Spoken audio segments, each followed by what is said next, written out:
Hoje nós vamos falar da decisão do ministro Barroso do STF acerca da lei do piso salarial dos enfermeiros.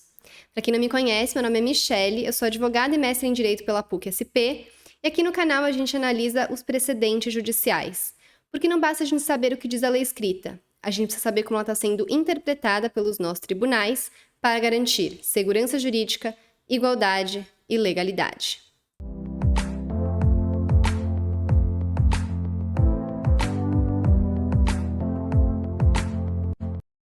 Antes da gente começar, eu quero relembrá-los que no vídeo de terça-feira eu analisei a decisão do ministro Fachin acerca do decreto sobre as armas de fogo. Naquele vídeo, mesmo que muitas pessoas possam não se interessar sobre esse assunto, eu expliquei como que essas questões chegam no STF, expliquei o que é a ação direta de inconstitucionalidade, o que é a medida cautelar que pode ser concedida na ação direta de inconstitucionalidade, sempre que existe perigo da demora e fumaça do bom direito. E mostrei que, nessas decisões que concedem essas medidas cautelares, a gente precisa verificar essas questões jurídicas. Justamente se o ministro que proferiu essa decisão, ele analisou se esses requisitos para a concessão da medida cautelar estão preenchidos. Então, quem escutou um pouco esse meu resumo e não entendeu muita coisa, eu recomendo que assista esse vídeo de terça-feira, onde já tem tudo isso explicado, e depois volte para a análise dessa decisão que a gente vai fazer agora. De qualquer maneira, só para relembrar muito rapidamente, a ação direta de inconstitucionalidade é a ação ajuizada perante o STF para declarar a inconstitucionalidade de uma lei. Afinal, o STF ele é o guardião da Constituição Federal. E essa ação direta de inconstitucionalidade está dentro do controle concentrado de constitucionalidade. E a medida cautelar ela só pode ser concedida quando existe a presença da fumaça do bom direito e o perigo da demora. A fumaça do bom direito são fundamentos fortes e relevantes que demonstrem que o direito provavelmente está realmente existente, que realmente aquele que pediu a declaração do direito tem razão. E o perigo da demora tem muita relação com a utilidade da ação se for esperar o provimento, esperar o pronunciamento final na tutela definitiva, na decisão definitiva. Então é feito um pedido de urgência para falar, olha, se a gente for esperar todo o trâmite dessa ação, que muitas vezes pode demorar, é importante que seja concedida uma medida cautelar para evitar que, no final, a decisão não seja mais útil. Aí eu dei o exemplo da pessoa que está internada no hospital, precisando de uma cirurgia de urgência, e o plano de saúde nega cobertura a essa cirurgia, e aí tem que entrar com uma ação pedindo justamente uma tutela de urgência para que o plano seja imediatamente obrigado, porque se a pessoa for esperar até o final do processo, ela pode ter falecido, e aí a decisão, com essa declaração do direito dessa pessoa, já não vai mais ser útil para ela. Feitas essas ressalvas, então, o que a gente tem que verificar nessa decisão do ministro Barroso, que a gente vai analisar agora, é se ele observou esses dois requisitos, se ele fundamentou a decisão com base nesses dois requisitos. Fumaça do bom direito, que em latim é fumus boni iuris, e perigo da demora, que em latim é periculum in mora. Periculum in mora. Bom, antes da gente começar, como sempre, não se esqueça de se inscrever no canal, dar o seu like nesse vídeo e não deixe também de deixar comentários, opiniões aqui para que eu possa acompanhar e eventualmente tirar dúvidas, e, enfim, acompanhar também o pensamento de vocês sobre todos os temas que eu trato aqui no canal. Bom, como eu adiantei, trata-se de uma ação direta de inconstitucionalidade que foi proposta pela Confederação Nacional de Saúde, Hospitais, Estabelecimentos e Serviços contra a Lei nº 14.434 de 2022, que alterou a Lei 7.498 de 1986.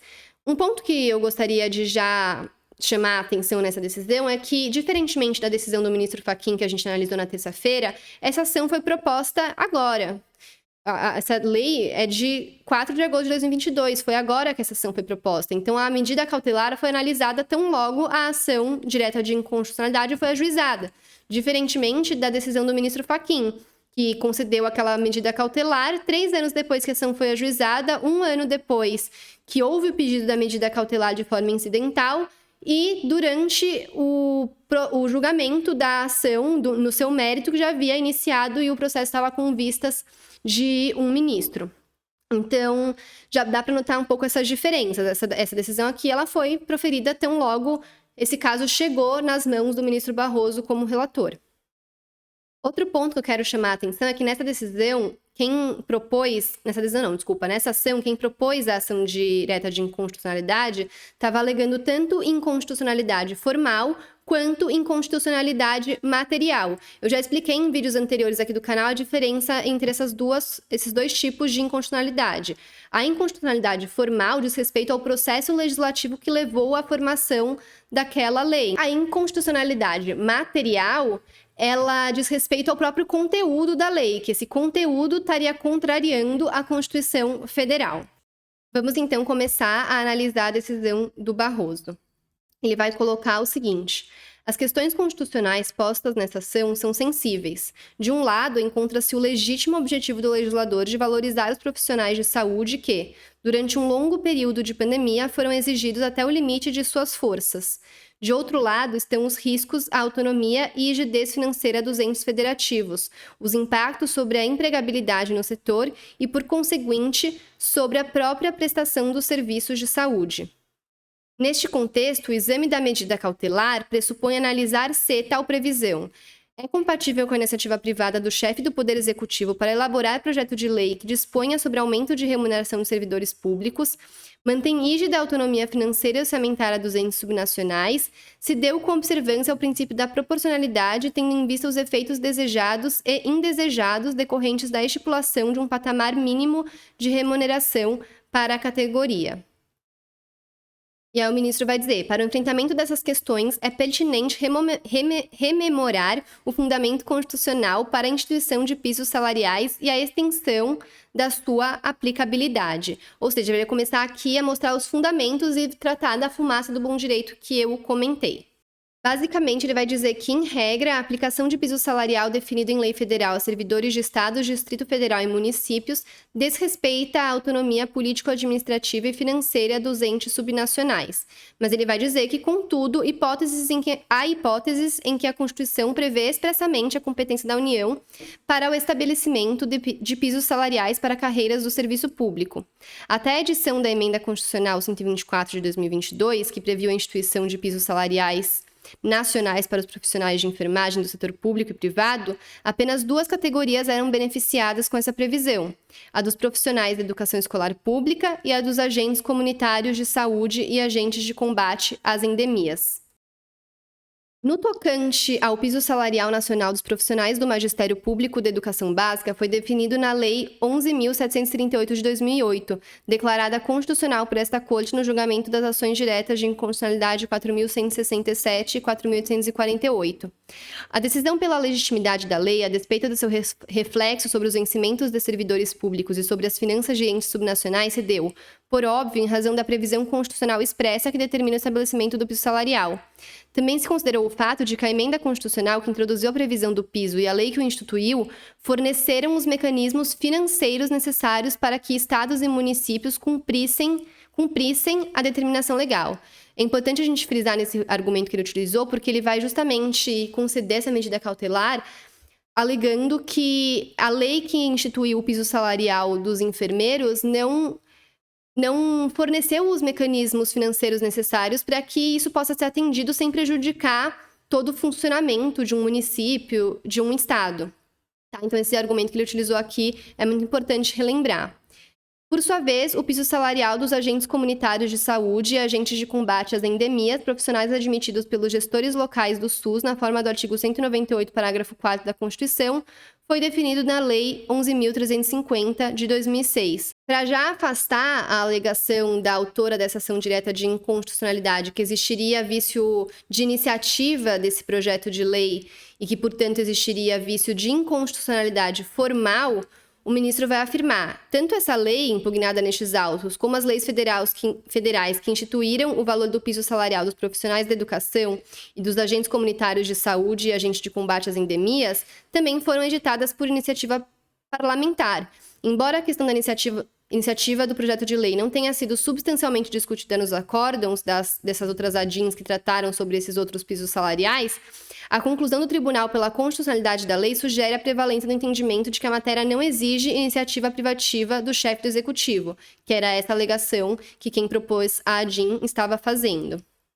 E com relação à questão do vício, pelo motivo de que o projeto de lei foi antes da emenda constitucional que autorizava essa lei ser aprovada, o ministro vai dizer o seguinte: essa questão, a solução dessa questão depende da definição sobre o momento em que se deve aferir a legitimidade da iniciativa legislativa, no momento do exercício da iniciativa, ou seja, quando a lei é proposta, em determinado ponto do processo legislativo, durante a tramitação do processo legislativo, ou ao tempo da sanção presidencial, quando a lei vai entrar em vigor.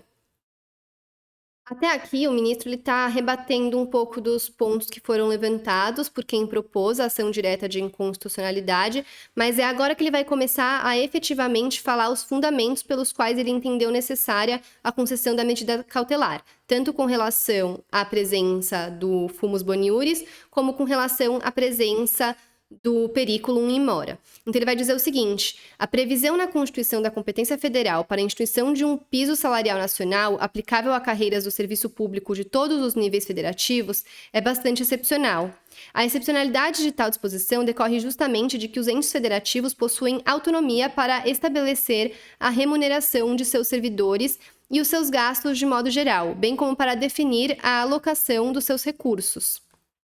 A organização político-administrativa da República Brasileira compreende a União, os Estados, o Distrito Federal e os municípios, artigo 18 da Constituição, sendo a forma federativa de Estado cláusula pétrea na Ordem Constitucional de 1988.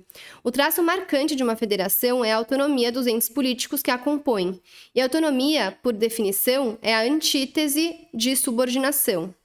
Nesses termos, a criação, pelo Poder Constituinte Reformador, de hipóteses de pisos salariais nacionais para carreiras do serviço público dos entes subnacionais deve preservar a forma federativa de Estado e não interferir com o núcleo essencial da autonomia financeira e orçamentária dos entes políticos. Como eu já tinha adiantado, ele vai dizer que os outros pisos salariais levam em conta esse limite material ao poder de reforma, porque ambas promovem a criação de novos mecanismos financeiros para que estados, distrito e municípios possam fazer frente ao aumento de despesas decorrentes da submissão aos novos pisos salariais, sem que haja prejuízo às suas demais atribuições e compromissos constitucionais. E que isso não foi feito com relação à lei objeto dessa ação direta de inconstitucionalidade. E ele vai dizer que o relatório de impacto financeiro que instruiu o processo legislativo elaborado por um grupo de trabalho instituído na Câmara dos Deputados aponta que a quase totalidade dos profissionais do setor público está vinculada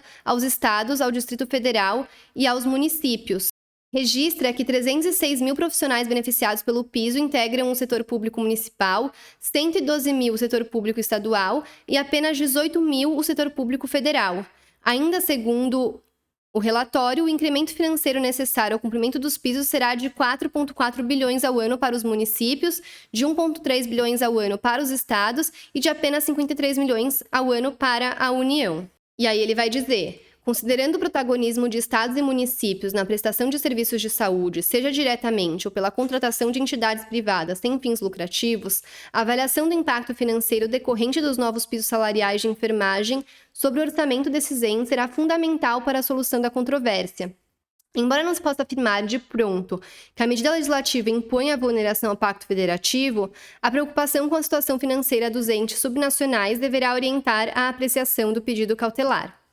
E aí ele vai começar a analisar a questão sob a ótica do princípio da proporcionalidade. Então ele vai dizer: esse princípio tem fundamento nas noções de justiça e de devido processo legal substantivo.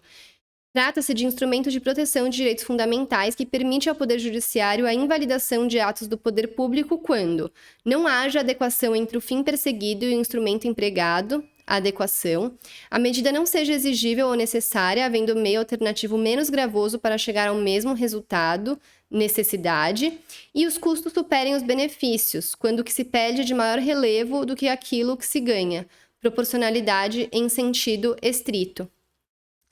O requerente da ação direta apontou uma série de efeitos práticos adversos que decorreriam da aplicação dos pisos salariais nacionais definidos na lei. Então, teria um risco de demissões em massa de profissionais da enfermagem, notadamente no setor privado, e prejuízo à manutenção da oferta de leitos e demais serviços hospitalares, inclusive no SUS. Estima-se que 80 mil profissionais de enfermagem serão demitidos e 20 mil leitos serão fechados em todo o país, como decorrência do impacto financeiro dos novos pisos salariais. Dada a desigualdade regional existente no país, os prejuízos antevistos serão mais acentuados nas unidades federativas mais pobres, onde o descompasso entre a média salarial atualmente praticada e os pisos salariais definidos por lei é maior. A comparação entre os novos pisos e a média salarial praticada nas unidades da federação evidencia que, no estado de São Paulo, o aumento salarial necessário para o atingimento do novo piso dos enfermeiros seria de apenas 10%, enquanto no estado da Paraíba o aumento seria de 131%. Os efeitos colaterais advindos da dificuldade de implementação dos pisos, variável conforme a realidade de cada região do país, podem impactar a promoção do princípio constitucional da busca pelo pleno emprego e do direito constitucional à saúde. Nessa medida, a alteração legislativa impugnada pode restar contraindicada em uma análise de proporcionalidade em sentido estrito. Então, esses foram os pontos que ele levou em consideração para falar que existe uma fumaça do bom direito. E aí, quando ele vai tratar da questão da urgência, do perigo da demora, ele vai dizer: há evidente perigo na demora, tendo em vista a incidência imediata do piso salarial e o alegado risco à prestação dos serviços de saúde ante a ameaça de demissões em massa e de redução da oferta de leitos hospitalares. Depois eu vi que até numa entrevista ele falou que já estava sabendo de lugares que estavam já demitindo antecipadamente porque já sabiam que ia ter esse piso salarial. E aí, com base em tudo isso, ele vai dizer que afigura-se indispensável a suspensão da lei até que sejam avaliados os impactos da alteração por ela promovida sobre a situação financeira de estados e municípios em razão dos riscos para sua solvabilidade. 2. A empregabilidade, tendo em vista as alegações plausíveis de demissões em massa. E 3. A qualidade dos serviços de saúde pelo alegado risco de fechamento de leitos e de redução nos quadros de enfermeiros e técnicos. Para isso, devem ser colhidas informações dos entes estatais e órgãos públicos competentes, bem como das entidades representativas das categorias e setores afetados pela lei. Uma vez recebidas essas manifestações, reapreciarei o pedido cautelar. Então, o que ele está falando, ele está justificando que ele está concedendo essa medida cautelar, porque ele quer verificar se não vai causar esses prejuízos que ele cita nessa decisão, e que para isso ele precisa analisar outros relatórios e provas que não foram juntadas logo com a inicial da ação direta de inconstitucionalidade. Então, ele está falando, olha, deixa eu analisar esses documentos direito, verificar se não vai ter esse impacto negativo financeiro, se não vai ocasionar em demissões em massa, que aí eu vou voltar a analisar. E se eu verificar que não vai ter esse prejuízo, que pode ser irreparável para os estados e municípios, especialmente os mais pobres, aí eu revogo a medida cautelar liminar. Não tem problema. Então, ele está falando isso, ele está justificando dessa maneira. E vai falar, naturalmente, as instituições privadas que tiverem condições de, desde logo, arcar com os ônus do piso constante da lei impugnada, não apenas não estão impedidas de fazê-lo, como são encorajadas a assim proceder. As circunstâncias constitucionais e fiscais aqui apontadas não significam que o valor não seja justo e que as categorias beneficiadas não mereçam a remuneração mínima.